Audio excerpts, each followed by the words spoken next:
생뚱맞게 전기자동차 얘기를 하겠습니다. 자, 2040년서부터 내연기차를 안 팔겠다는 정책이 슬슬 나옵니다. 그리고 2025년이라는 숫자들도 상당히 많이 나와요. 2025년이라는 게 있다고 했죠? 뭔지는 몰라도 전 세계가 2025년을 기점으로 해서 이 지구의 산업 구조서부터 모든 시스템을 통째로 뒤바꾸려는 움직임이 있습니다. 앞으로 3년 뒤에는요, 우리가 여태까지 살았던 기존의 산업화 방식을 버리고 완전히 다른 생활 방식으로 바꿔야 될 시기가 올 거라고 해요. 5년 남았어요. 5년 뒤가 되는 거예요. 완벽하게 내연기관차를 없애진 못하지만 지금 없애는 추세로 가는데 이 추세는 못 막을 것 같습니다. 제가 봤을 때. 결국 내연차는 사라질 거라고 봐요. 자, 세계 자동차의 비중이 내연기관이 2030년까지 65%로 줄이는 것을 목표로 하고 있어요. 2018년 한국은 지금 전기차의 비율이 매우 미약하죠. 하지만 저 비율을 지금 올리려고 하는데 세계적으로 전기 자동차를 만드는 게 어쩌면 한국한테 유리할 수도 있어요. 왜냐? 전기 자동차의 가장 중요한 건 배터리입니다. 배터리 기술이 한국이 최고예요. 자, 그래서 우리는 항상 단점을 보면 됩니다. 내연기관의 단점은 이산화탄소 질소화합물 배출. 쉽게 해서 뭐다? 이산화탄소 배출하고 공해가 생긴다. 하이브리드는 복잡하고 배터리 문제. 전기차, 수소차 비싸다. 충전 불편하다. 배터리 문제예요. 지금 전 세계가 왜 굳이 전기 자동차로 바꾸려 할까요? 여러분들이 하게 기존의 개념은 뭐죠? 이 전 세계에서 미국이 석유 패권을 장악하고 있기 때문에 굳이 석유 패권을 장악하고 있으면서 석유 패권이 약해질 수 있는 전기 자동차 산업을 발전시킨다는 것은 말이 안 된다고 생각할 수 있어요. 근데 그렇지 않습니다. 오히려 석유 패권을 장악한 미국이 석유 패권 이후에 미래 패권까지도 장악하기 위해서 전기 자동차, 전기 산업에 적극적이라는 거예요. 미국은 게을르지 않아. 미국의 강력함이 여기 있어요. 지금 트럼프 대통령은 아까도 얘기했듯이 빌더버그 어젠다에서 트럼프 대통령하고 딱 하나 안 맞는 게 있습니다. 그게 뭐냐? 환경이에요. 교토 프로토콜, 탄소 배출권에 대한 문제, 지구온난화, 이 부분은 트럼프 대통령하고 빌더버그가 안 맞는 단 한 개의 어젠다예요. 그 외 나머지 어젠다는 다 빌더버그랑 똑같아. 그러면 트럼프 대통령이 과연 환경 어젠다를 안 쓰냐? 아니요. 제 추측으로는 쓸 겁니다. 다만 지금 안 쓸 뿐이야. 지금의 UN, 국제연합이 있기 전에는 국제연맹이라는 게 있었어요. 근데 미국이 국제연맹을 만들자고 아이디어를 제창하고 국제연맹 만들어 놓고 정작 미국은 국제연맹을 탈퇴해버렸습니다. 그리고 나서 국제연합이 생깁니다. 국제연합이 생기면서 상임이사국이라는 게 생기죠. 그리고 실질적으로 이 5개의 상임이사국이 유럽연합을 좌지우지하는 거죠. 처음에 국제연맹을 만들었을 땐 여러 나라가, 그러다 이사회, 아마 3차 세계대전이라고 하기 애매하지만 뭔가 중국하고의 어떤 큰 갈등이 끝나고 나면은 혹시 모르죠. 유엔도 사라질지. 그리고 진짜 이사회가 없는 미국이 주도하는 어떤 국제기구가 탄생할지 누구도 몰라요. 뭐 그걸 뭐 세계정부라 부르면 그렇게 볼 수 있는 거겠지. 그래서 이번에 그 교토 프로토콜 이후에 미국이 탈퇴했다고 해서 환경을 포기하지는 않을 겁니다. 저는 미국이 어떤 식으로 이걸 쓸 거라고 보느냐, 지금 당장 이 전 세계에서 하고 있는 교토 프로토콜 파리 회의는요, 미국이 불리해요. 누가 손해를 보느냐? 미국하고 중국이 손해를 보는 구조입니다. 왜? 미국하고 중국만 공해를 만들지 않으면 세계에서 공해를 만든 나라는 별로 없어요. 그러니 미국이 나온 거예요. 미국이 나오니까 중국도 안 하는 거지. 그래? 미국 안 하면 나도 안 해? 이런 식인 거예요. 근데 제가 왜 나중에 트럼프 대통령이 환경주에 관심을 가질 거라고 보느냐? 미국이 미중 패권 경쟁에서 중국을 아작을 내버린 다음에 중국의 산업을 다 빼앗고 나면은 환경에 관심을 갖게 될 거라고 봅니다. 미국이 주도할 수 없는 환경 조직은 필요 없다예요. 지금의 국제 환경 조직은 중국이 주도합니다. 그린피스가 됐든 뭐가 됐든 다 중국의 돈을 받고 중국의 앞잡이 노릇을 한다고. WTO도 마찬가지고. 그렇기 때문에 미국이 협조 안 하는 거예요. 중국 때려잡고 국제기구를 미국의 입맛에 맞게 재편성할 거라고. 미국이, 저는 이거를 보면서 어떻게 할 것이라고 보느냐, 미국은 전기 잔업, 전기 산업을 적극적으로 개발할 겁니다. 그리고 환경에 대한 문제를 적극적으로 개입하게 될 거예요. 미국이 지금 4차 산업을 끌어들입니다. 미국이 지금 그거죠. 트럼프 대통령이 제조업을 기반시키고 있잖아요. 중국에 들어갔던 모든 미국의 제조업들을 전부 다 미국으로 거꾸로 가져 들어오고 있잖아요. 특혜를 준다면서.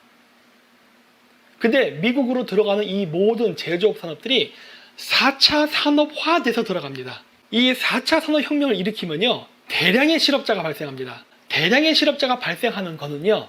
한국, 중국, 일본, 대만이에요.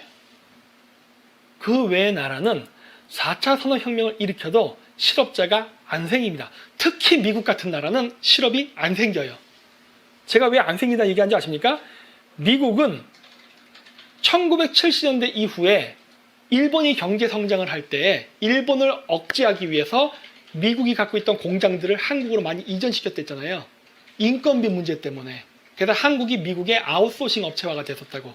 물론 그러고 나서는 독자적으로 물건을 생산했는데 우리가 미국의 아웃소싱이 아닌 독자적으로 자동차를 만드는 회사가 된 다음부터는 주식의 지분을 미국이 가짐으로써 주식의 대주주로서 한국 제조업 그 회사를 뒤에서 간접 컨트롤하면서 이익을 먹으면서 일본 시장을 견제했다고. 일본을 견제해서 중국까지 키웠고 중국의 제조업을 육성시켰다고요. 가격 경쟁 때문에. 그랬는데 4차 산업혁명이 일어나게 되면은 미국이 생각했던 바로 그 부분, 인건비 문제가 해결이 됩니다. 따라서 굳이 해외에 공장이 있을 필요가 없어요, 이제는. 미국은 1970년대서부터 계속 공장이 없어졌기 때문에 미국의 실업률이 올라갔는데 이제는 공장이 미국으로 들어와도 되는 시기가 된 거예요. 따라서 우리나라 같은 나라가 4차 산업혁명을 일으키면요. 공장에서 일하는 노동자가 있잖아요. 근데 이 노동자를 자르면서 자동화를 시키는 거라고. 근데 미국은 애초에 제조업이 붕괴됐어요. 디트로이트 가보세요. 무슨 자동차 공장이 있어. GM이나 포드 같은 자동차가 제너럴 일렉트로닉 전기회사가 지금 다 금융회사가 돼버렸잖아요. 제조회사가 아니라고 지금. 그래서 얘네들이 중국으로 갔던 나라를 공장을 다시 가지고 올 때는 4차 산업화에서 오기 때문에 애초에 공장이 없어지면 실업자가 돼 있었다고. 근데 이 사람들이 4차 산업 공장을 지으면서 다시 고용 창출이 되니까 미국은 손해보는 장사가 아니라는 거예요. 기존 제조업 국가들이 받는 타격에 비해서 미국이 받는 타격은 덜해요. 제일 타격받는 나라 어떤 나라일까? 중국이에요. 중국은 4차 산업혁명에 정말 치명적인 타격을 받아요. 왜?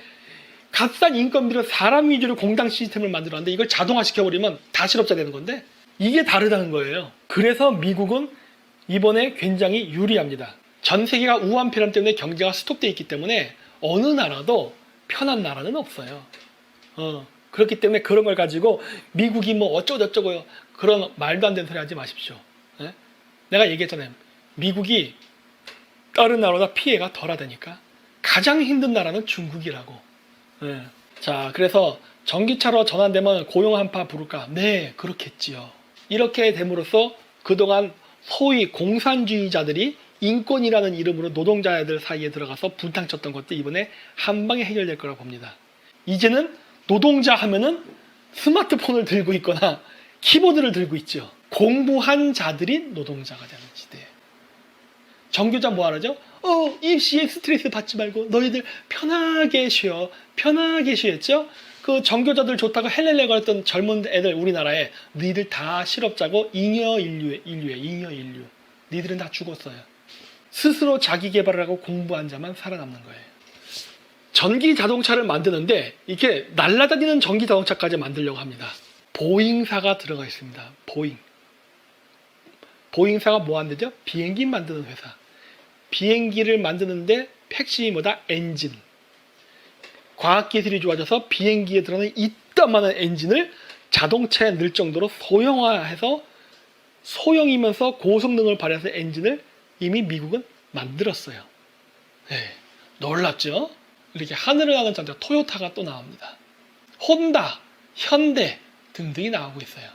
2025년에 상용화를 하겠다는 이야기를 합니다. 뭔가 2025년에 맞춰져 있어요. 제가 계속 얘기하는 거예요. 뭔가 2025년에 맞춰져 있네. 하는 게 이런 얘기예요. 또 독일 마찬가지. 지금 2025년까지 2025년까지 UAM 도시 항공 모빌리티. 그러니까 이제 서울시에서 고속도로로만 자동차가 달리는 게 아니라 하늘로도 다니는 자동차가 생기는 거예요. 옛날 그 스페이스 오디세이인가 이 영화에 나왔던 그 시대가 지금 열리려고 하는데 일단 얘네들이 맞춰놓은 목표가 2025년이에요. 이게 중요해요. 해외의 유수한 자동차 기업이 다 하고 있다. 이게 중요한 겁니다.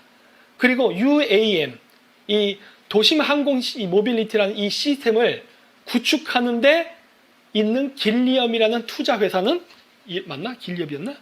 기포드란 이 투자 회사는 어디에도 투자를 하는 회사냐?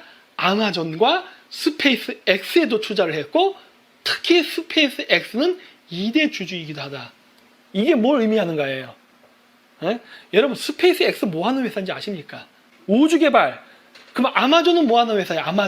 아마존도 우주 개발하는 회사입니다. 그럼 여기서 이제 뿅 하고 물음표가 생기는 거예요. 아니 기포드라는 우주 개발에 투자하는 투자 회사가 UAM 도심 항공 모빌리티를 투자한다?